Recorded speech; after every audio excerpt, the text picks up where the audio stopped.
Today I'm doing my first product review. This review is of decal manufacturer LEVOS Decals.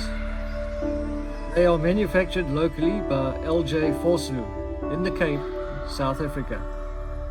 So keep watching as I put these decals through a series of tests to determine how good they are. This is Be Creative.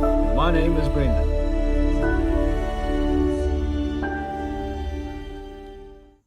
Before I get started, I'd like to state that this is not a sponsored review. The products that I'm using have been purchased using personal funds. So my review is objective and based on actual personal use and experience. So what do we get in the packaging? In the packet is a printed decal sheet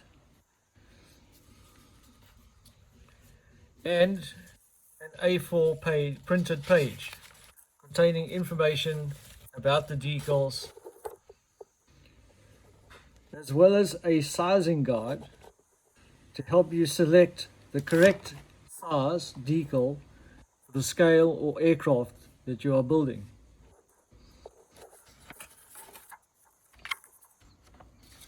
There's also an A5 color printed sheet showing the decal layout.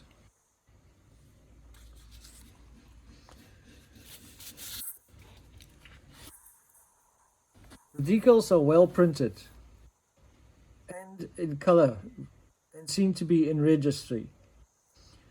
The decal sheet is glossy, but the markings themselves have a matte finish or appearance to it. However, on closer inspection,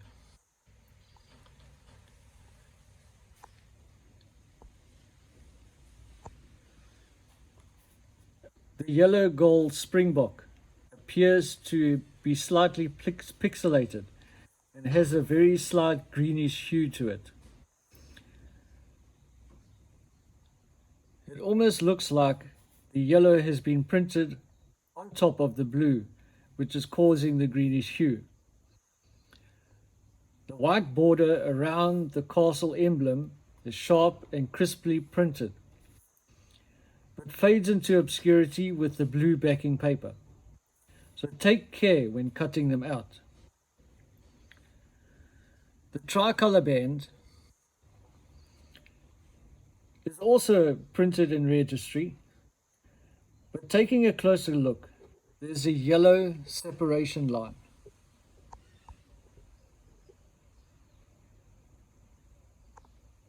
Between the orange and the white. There's also a red-yellow line along the outer edge of the blue.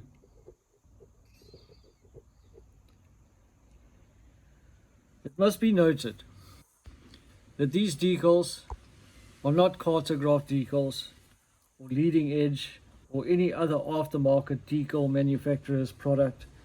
Therefore, it is necessary to trim or cut the markings as close around the outer edges of the decals. I'm going to cut a few of these decals out and apply them to a prepared kit piece. So stay tuned. So I've prepped the wing of this 1:48 scale Tamiya F-16. From right to left, it's L-clad aluminium, airbrushed over gloss black and clear coated with L-clad's aqua gloss. Next is Mr. Surfacer 1500 black, then Mr. Surfacer 1000 grey, then Tamiya XF2 flat white, and all of them thinned with Mr. Hobby leveling thinner. Lastly is bare plastic of the kit, polished with 1000 grit sandpaper. The black, grey, white and bare plastic were then coated with Mr. Color GX112 gloss clear, thinned with Mr. Hobby leveling thinner. and left for 24 hours to cure. My choice of decal solutions will be Mr. Mark, Setter, and Softer. I'm going to apply the decals to the kit piece, and when I return, we can see the results.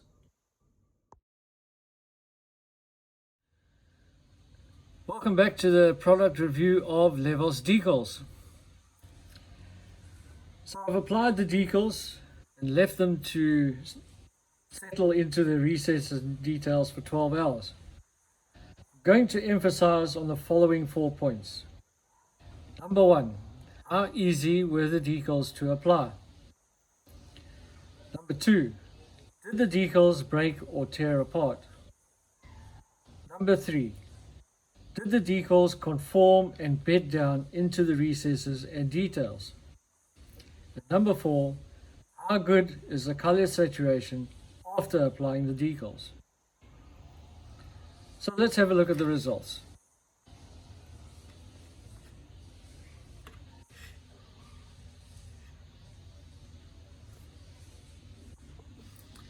The decals are thin and settle into the recessed details nicely with just one application of Mr. Mark Softer.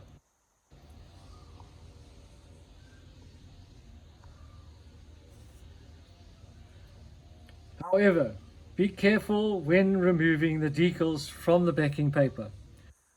I had one fold in over itself, and it took me some time to straighten it out, being very careful, of course, not to tear it.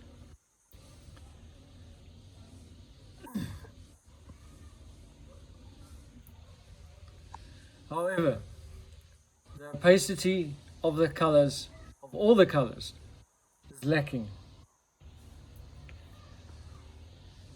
On the white surface, you can see that the colors are the most vibrant. On the aluminium, the color saturation of the white and the orange is lost slightly, but still passable.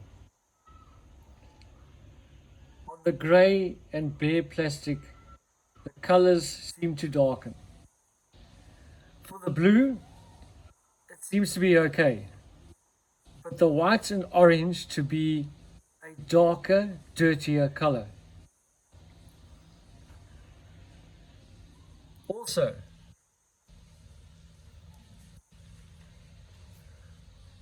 the yellow springbok seems to have more of that greenish hue, which throws off the color accuracy totally.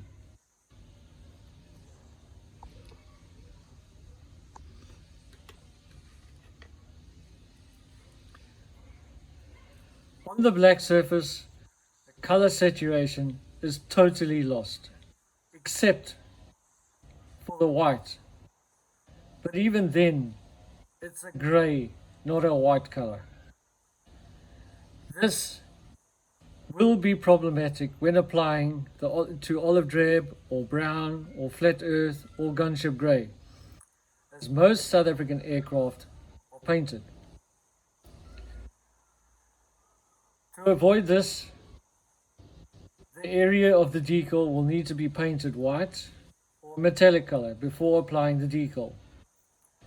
Or what you could do is cut a white decal to the exact shape and size of the decal to act as a backing. Or lastly, you could just steer clear from dark or camouflage colors. To conclude,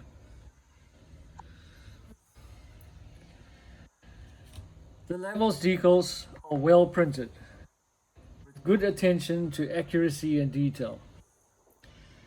The downside, however, is the lack of color opacity and saturation. But, on the positive, the decals are thin and conform to the recesses and details, with very little decal solution needed.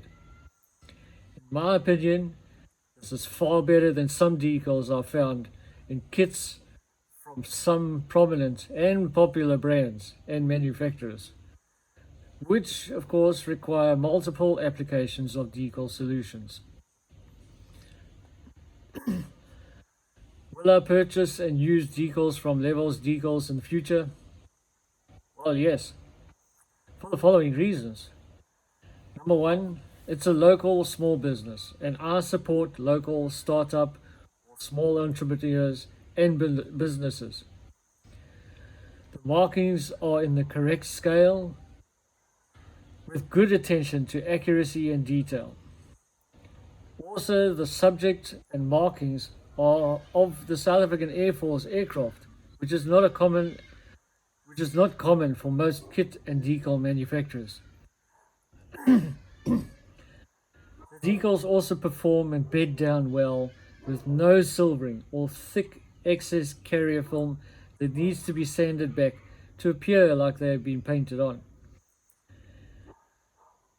Airbrushing white or metallic paint as a backing for the decal may seem laborious, but it will definitely elevate the appearance and be worth the effort.